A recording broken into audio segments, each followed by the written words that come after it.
পাবদা মাছ টমেটো দিয়ে কার কার পছন্দ? আমাদের তো খুবই পছন্দ। এই মাছটা আসলে অনেক মজা। আসসালামু আলাইকুম, welcome back to my channel Hosnaira cook and vlog. আশা করি যে যেখানে আছেন ভালো আছেন। আলহামদুলিল্লাহ আমরাও ভালো আছি। আজকে নতুন আরেকটা রেসিপি নিয়ে হাজির হয়েছি, আশা করি আপনাদের ভালো লাগবে। যদি ভালো লাগে প্লিজ একটা লাইক দিয়ে দেখা শুরু করবেন। আজকে রান্না করবো পাবদা মাছ, টমেটো দিয়ে পাবদা মাছ বোনা। বোনা নাই, জোল জোল রাখবো। এই তো প্রথমে টমেটো বের করে রাখলাম, কাঁচামরিচ বের করে রাখলাম, পরে মাছটাও বের করে নেব। এখানে মাছটাও বের করে নিয়েছি। এখানে এক ব্লক মাছ আছে। মাছটার মধ্যে কয়টা ছিল আমি সেটুকু বলতে পারবো না, যে একটা ব্লক বের করে রেখেছি।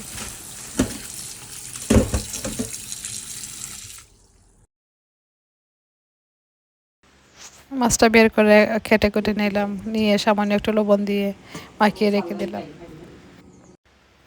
এখন একটা প্যান বসিয়ে দিলাম, পরিমাণ মতো তেল দিয়ে দিলাম, পেঁয়াজও দিয়ে দিব। এখানে আমি একটা পেঁয়াজ দিয়েছি, একটা পেঁয়াজ থেকে সামান্য একটু কম দিয়েছি। দেখো একটা রসুন দিয়ে দিয়ে বসিয়ে দিব।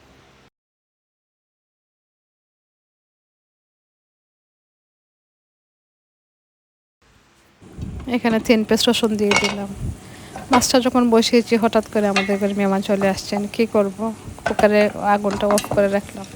ওনাদেরকে নাস্তা বাস্তা দিয়ে ওনারা চলে যাওয়ার পর আমি আবার বসিয়ে দিলাম। তো পেঁয়াজটা গলার জন্য আরও একটু পানি দিয়ে দিলাম।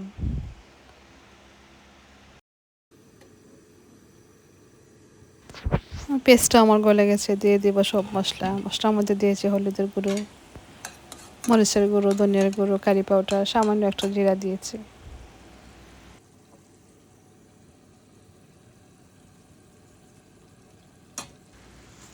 সব গুঁড়ো মশলা দিয়ে দিলাম।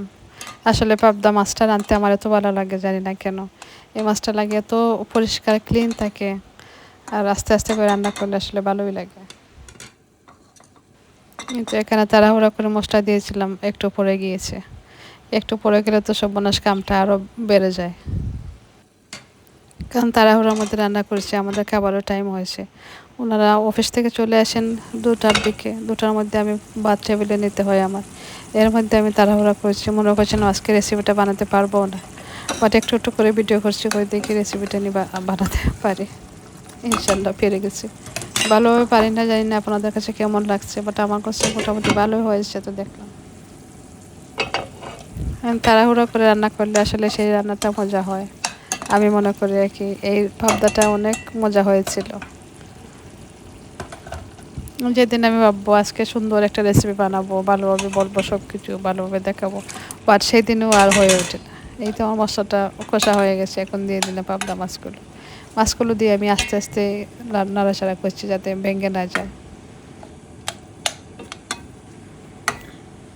মাছগুলো দিচ্ছি, ভিডিও করছি, হঠাৎ দিকে করে দিয়ে আমার শ্বশুর এসে গেছেন। তাড়াতাড়ি করে আমি ফোনটা হাতে নিয়েছিলাম, অফ করে রেখে দিয়েছি, আবার ভিডিওটা করলাম। এভাবে তাড়াহুড়া করে যাই না কোনদিন ভিডিও করব, কারণ ওনারা কিছু কিছু বলেন না, আমার কাছে বাদ লাগে। কারণ ওরা অফিস থেকে এসছেন, আমি তো সব কিছু রেডি করে আসছি, আমি মনে করছি উনি আসবেন না কিচেনের দিকে, উনি কিচেনে চলে আসছেন। এই তো আবারও নাড়াচাড়া করে দিচ্ছি।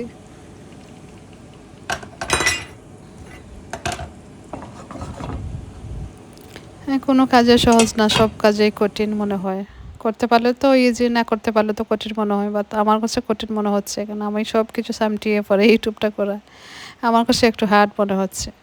এই তো এখানে দিয়ে দিলাম টমেটো। টমেটোটা আমি পরে দিচ্ছি, কারণ আমি চাচ্ছি টমেটোটা না ভেঙে যেতে। কাঁচামরিচটা দিয়ে দিলাম,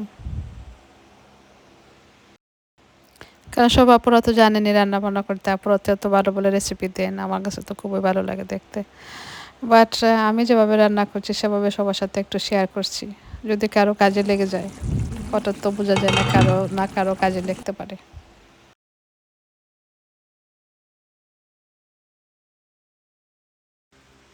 আমি এখানে দিচ্ছি কিছু, এটাকে কি বলে, বিলাতি ধনেপাতা, সেটা একটু দিয়ে দিচ্ছি। আমি মনে করছিলাম এটার মধ্যে অনেক গ্রান থাকবে, বাট কোনো গ্রানই নেই, শুধু পাতাই এসেছে। ধনেপাতা দিলাম না, এটার মধ্যে তো ভালো একটা গ্রান থাকবে, তাই এটাই দিয়ে দিই। দেখতে দেখতে আবার কারিটা হয়ে গেছে, এত সুন্দর হয়েছে দেখতে, মাশাআল্লাহ, খেতেও অনেক মজা হয়েছিল। আপনাদের কাছে কেমন হয়েছে জানাতে বলবেন না আপুরা। আমি একটু মাছ আপনাদের তুলে দেখাচ্ছি, আস্তে আস্তে তুলছি আর ভেঙে যাবে। এই মাছটা এত নরম, নাড়াচাড়া করলেও ভেঙে যায়। আমি চাচ্ছি শুধু আস্তে আস্তে রাখতে, ভেঙে না যেতে। আস্তে আস্তে রেখেছি, রাখতে পারছি আলহামদুলিল্লাহ।